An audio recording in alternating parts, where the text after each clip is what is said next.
Hi, and thanks for tuning in to This Week in East Brunswick, the township's own news and information program. Today we'll be visiting Middlesex County College with Sandy Udell for the annual Hand in Hand Festival, which brings together handicapped and non-handicapped people for an outdoor celebration. We'll also learn how to make potpourri from Sandy Shore of the East Brunswick Garden Club, who was part of a weekend of gardening and floral arranging demonstrations at the library. Later, we'll visit International Night at the high school, a culinary event for foreign language students, their parents, teachers, and guests. Our regular features will include Quick Clicks from Bob Nemser on zoom lenses, Health Facts with pediatrician Dr. Edward Blackman on measles, Consumer Aware with Adrian Eisner on lawnmower safety, and our Township Council review, all following this look at next week's Channel 8 schedule. Monday at 10 a.m., Lenore Kulik brings you aerobic exercise on Look Great, Feel Great. Then at 10:30, For Art's Sake with Dolly Vasta features photographer-psychologist Joel Mogofsky. Tuesday evening, John Megliero interviews Inca Motorcycle Rally participants Sherman Cooper and Barbara Fox on Sports Talk.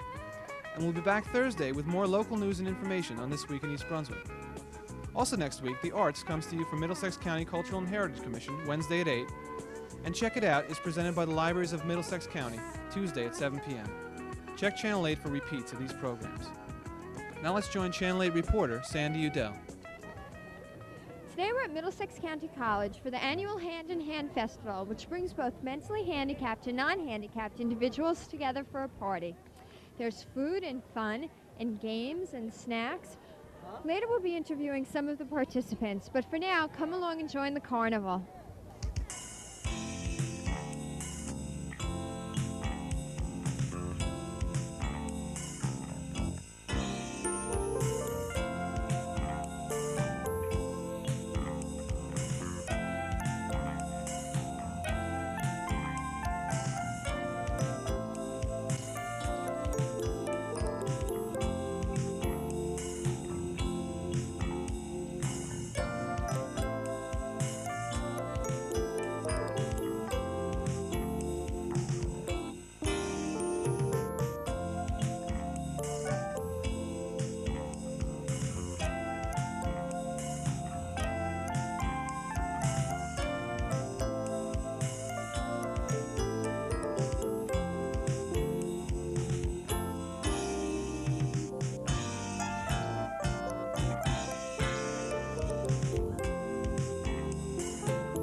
Tom, you're one of the people in charge of running the carnival today?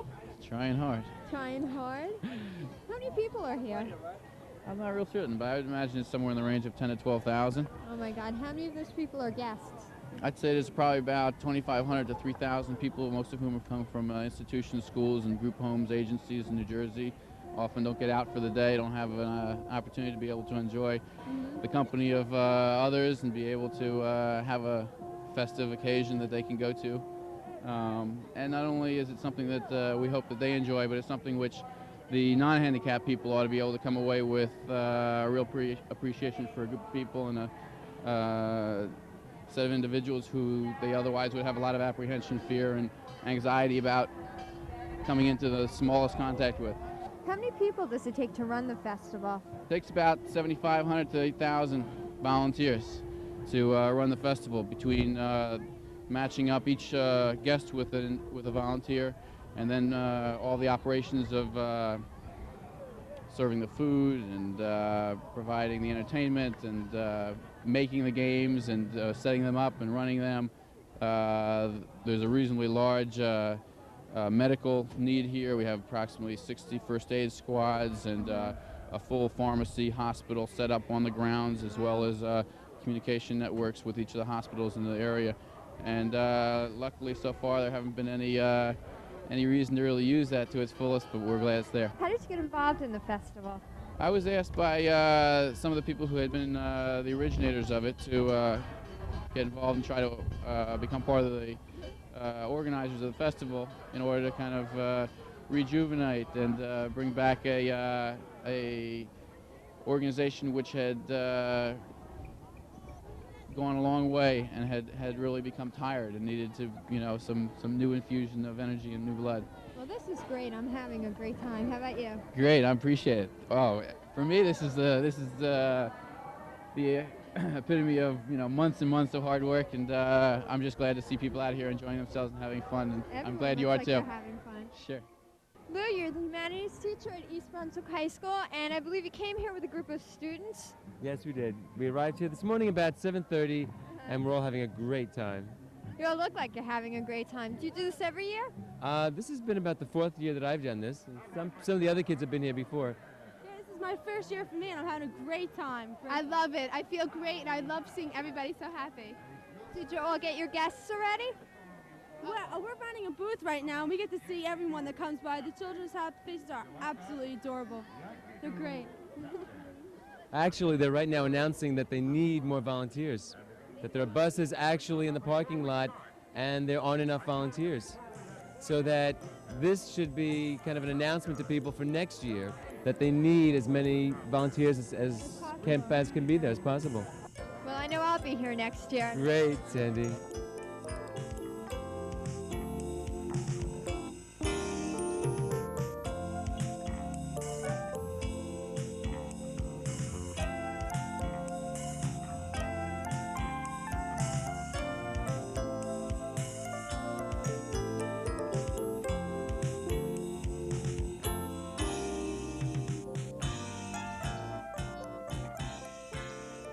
Jimmy, are you having fun here? That's great.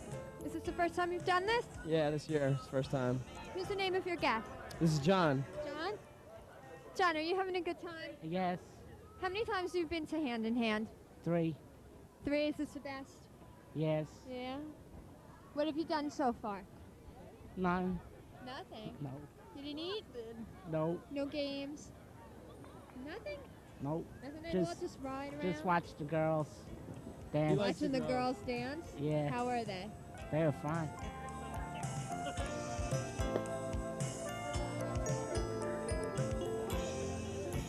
The Hand in Hand Festival takes place every year. There are a lot of people here having a lot of fun, but there are even more people who are still waiting for volunteers to take them around. So volunteer now for next year's festival and bring a guest to Hand in Hand. Now let's look in on Sally Shore, one of many East Brunswick Garden Club members, at the Spring Garden Expo held this past weekend at the library. I'm just going to demonstrate potpourri making. Well, potpourri is a mixture of flowers, spices, and herbs that is usually kept in a jar and used for scent. If they're kept in covered material, they're called sachets. And we use potpourris to make our homes smell pretty and to make our lingerie smell pretty if we keep them in our bureau drawers.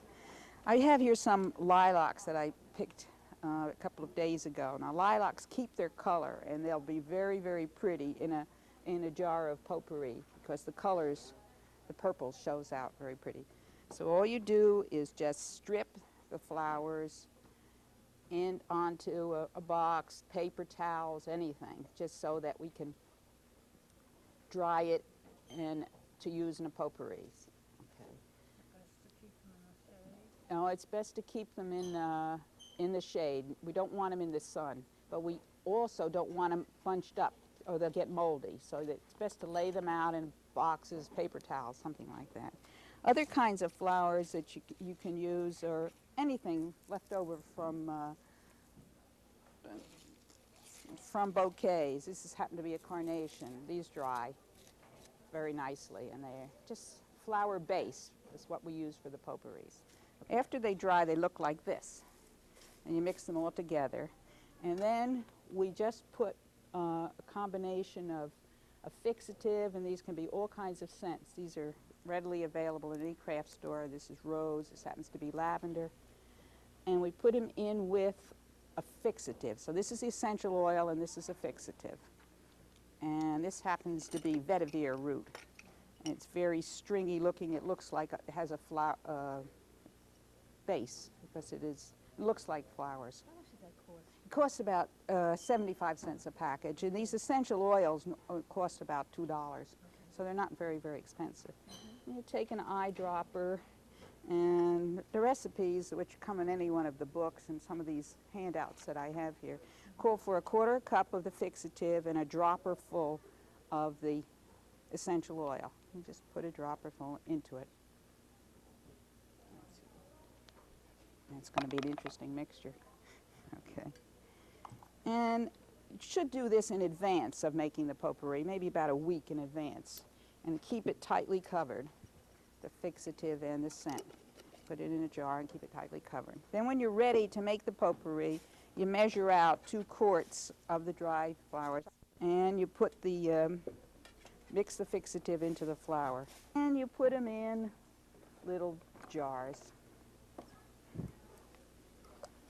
Okay. These happen to be a mixture of pearly everlasting, lilies, delphinium. They keep some status, keep their colors so they're pretty. And if you want to show them off into a bathroom or in a kitchen or on a shelf or in a bedroom, they're very, very pretty. If you'd like more information about the East Brunswick Garden Club, contact Membership Chairman Lois Pucci at 238-5978. Now we'll join Health Facts guest host for May, Dr. Edward Blackman. Dr. Blackman, a resident of East Brunswick, is a practicing pediatrician in Somerset and a member of the American Academy of Pediatrics. Hello, I'm Dr. Edward Blackman, and this is Health Facts. In recent weeks, there has been much publicity and public concern about measles. Reports of an epidemic centered in Jersey City led to numerous articles and announcements which caused widespread fear and alarm amongst parents in surrounding counties, ours included. What are the facts? What is measles? Although most of the parents in our audience have had measles, few remember it well enough to recognize it. Measles is a viral disease of childhood. It is also called red measles or hard measles. Infants may have partial or complete immunity from their mothers for the first 4 to 6 months of life. The disease is caused by a virus that is spread by droplets from the nose or mouth by sneezes or coughs of infected individuals. The incubation period from the first exposure to the first symptom is 10 to 12 days. It is a highly contagious disease which starts with symptoms of fatigue, fever, chills, persistent cough, watery, red, light-sensitive eyes, followed by the development of a rough red rash, which spreads from the face, neck, and ears downward to the chest, abdomen, and lower body. Measles is contagious from 3 or 4 days before until 3 or 4 days after the rash breaks out. Children and adults with measles are usually quite ill. Complications of measles in severe cases can include deafness, pneumonia, convulsions, or worse. Measles is presently occurring in children, adolescents, and young adults who were given the vaccine before 1 year of age or who received one of the early vaccines given in the late 1960s. Measles can now be completely prevented in more than 95 to 98% of children by 1 injection of live measles vaccine. Until recently, the vaccine has been given routinely in combination with mumps and rubella vaccines just after 15 months of age. It is at this age that the best protection levels are obtained. In early April, the Commissioner of the New Jersey State Department of Health declared a measles emergency in 7 New Jersey counties centered or surrounding Jersey City. Over 500 cases of measles had been reported, and cases began to occur in adjacent towns. Although Middlesex County was included in the initial announcements, subsequent announcements clarified that to this date there had been no increase of measles cases in Middlesex County and that no emergency exists here. However, a change of state regulations now recommends that all unimmunized children over the age of 12 months receive their measles vaccine at the present time. The vaccine may be obtained in public health clinics or from your pediatrician. If you have questions regarding measles or obtaining the vaccine for your child, you should consult your physician. This has been Health Facts. I'm Dr. Edward Blackman.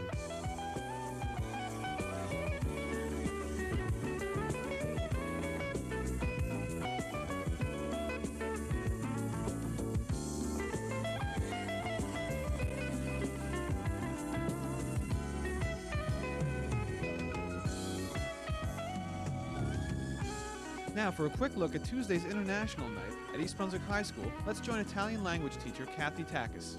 This is our second annual event, and hopefully it was very nice last year. It's going to be a little bit bigger this year and hopefully bigger next year. Each year will get a little bit bigger. The students have gotten together here at the high school and are representing their clubs, the Italian club, the French club, the Spanish club, and the German club. And they have invited the English as second language students to represent their countries tonight. And they are going to involve themselves in tasting various foods from different countries. They've invited their parents and some of their friends. And this is our second annual event, and hopefully it was very nice last year. It's going to be a little bit bigger this year and hopefully bigger next year.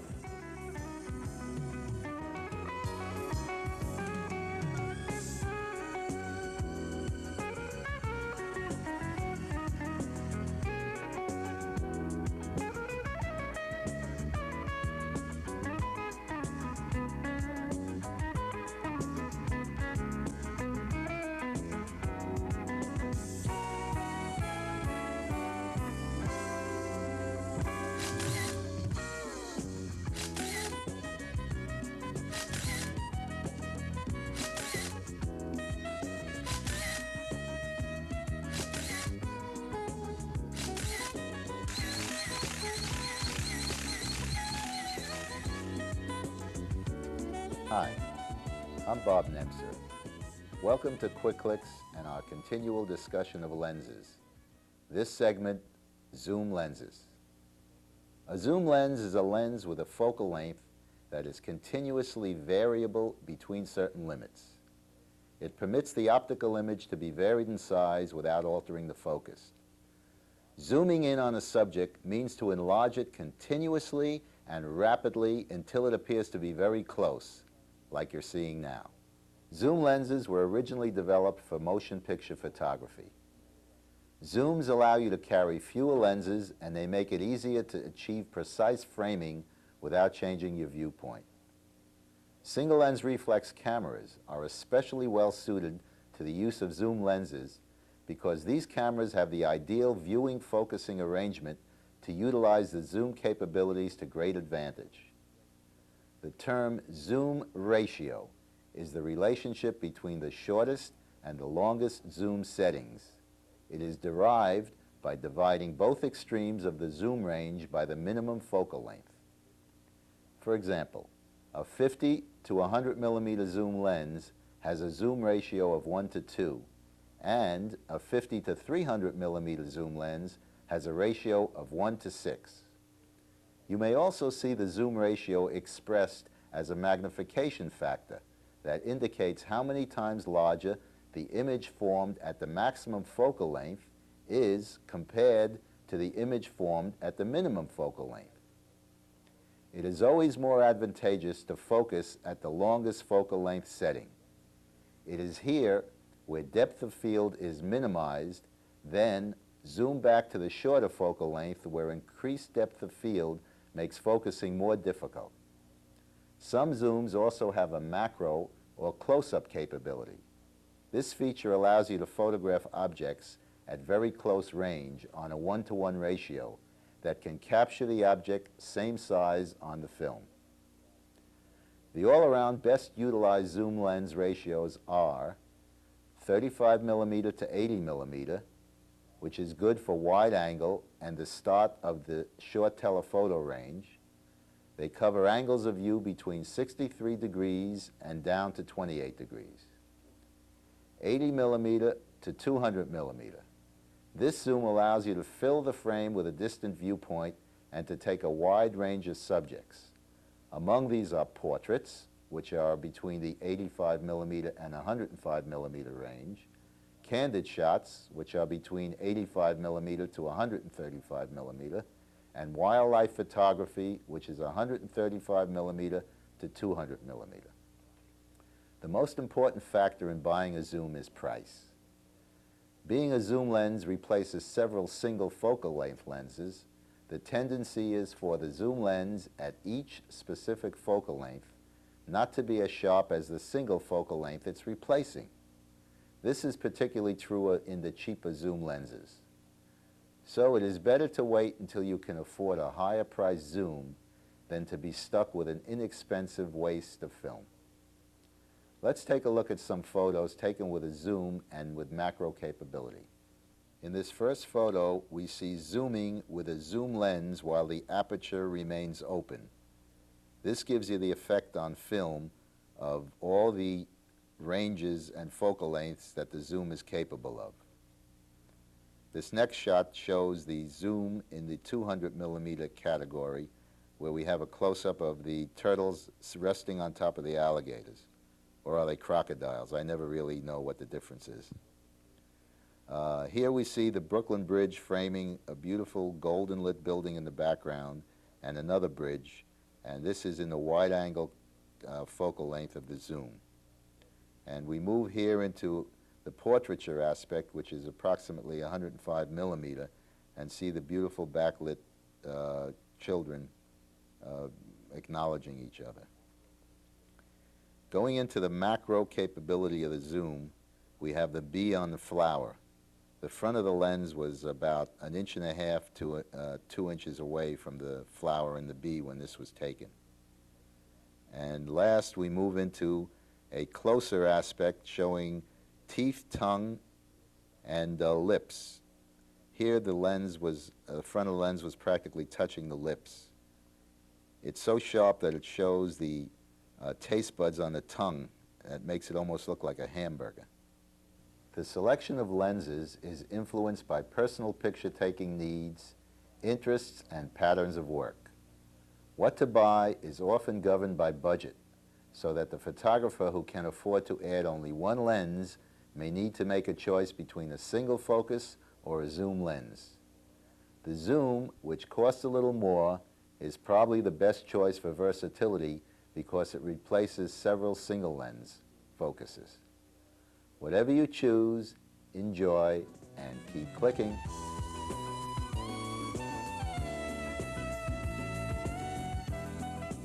Hello, and welcome to Consumer Aware.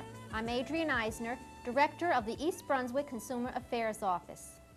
At this time of the year, when many homeowners are using their lawn mowers, it is important to stop and think of the safety precautions we should be taking so that we can avoid serious injury. A lawnmower is a useful piece of equipment, but can be deadly if not handled properly. Before mowing, become familiar with the mower, its operation, hazards, safety instructions, and warning labels. Fuel up before starting, and do it outdoors. Wipe up any gas spills. A spark from the motor could easily start a fire or explosion. Put on sturdy, non-slip shoes to avoid foot injuries. Do not cut the grass while barefoot or wearing sneakers. Wear close-fitting clothing to prevent apparel from becoming entangled in the mower. Go over the lawn carefully to pick up stones, wire, toys, dog bones, or anything that the mower might pick up and throw. If the lawn is wet, wait. Wet grass will clog the mower, and attempts to unclog blades cause many serious injuries. Fingers and hands are #1 in power mower accidents. Don't use your fingers to clear the chute of a running mower. Shut the mower off before emptying the grass catcher, and never leave a mower that is running unattended. While you are mowing, move forward as much as possible so you can see where you are going and avoid pulling the mower back over your foot.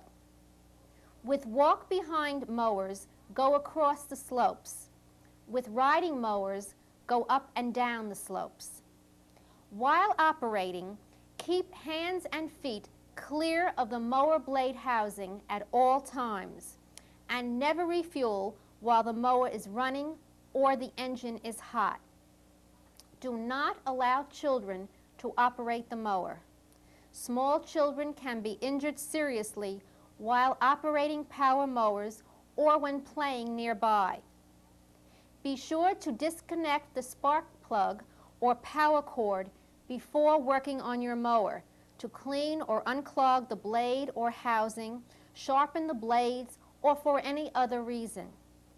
The United States Consumer Product Safety Commission estimates that 51,000 persons are treated annually in hospital emergency rooms for injuries associated with walk-behind power mowers. Be an alert operator.